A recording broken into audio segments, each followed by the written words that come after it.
حضرت اورنگزیب عالمگیر مزار پہ گئے تو دیکھا ایک اندھا بیٹھا ہے، اور سج سمر کے سارے فقیر بیٹھ جایا کرتے تھے. اندھا بیٹھا کہنے لگا بابا دے دو، بابا دے دو، 20 سال سے بیٹھا ہوں خواجہ اجمیری کے دربار پہ آنکھیں نہیں ملتی، اندھا ہوں، کچھ دے دو.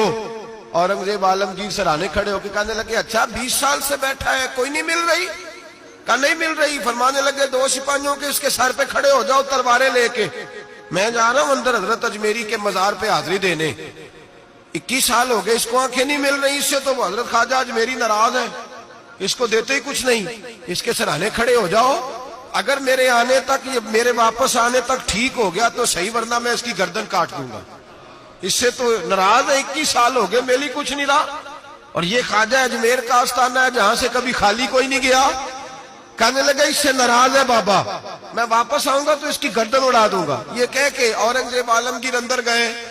وہ اندھا پیچھے سے کہنے لگا یا اللہ آنکھیں پہلے ہی کوئی نہیں تھی، اب تو گلا بھی کٹنے لگا ہے، خواجہ صاحب مہربانی کرو، اللہ خواجہ صاحب کے صدقے فضل پر معاف.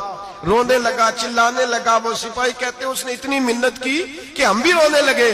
تھوڑی دیر کے بعد اورنگزیب عالمگیر واپس آئے تو اندھا زور زور سے بولنے لگا، کہنے لگا بادشاہ میری آنکھیں صحیح ہو گئی ہے، مجھے اللہ نے معاف کر دیا ہے، خواجہ اجمیری نے عطا کر دی ہے، رب نے میری غلطیاں بخش دیا، دیکھو میں ٹھیک ہو گیا ہوں.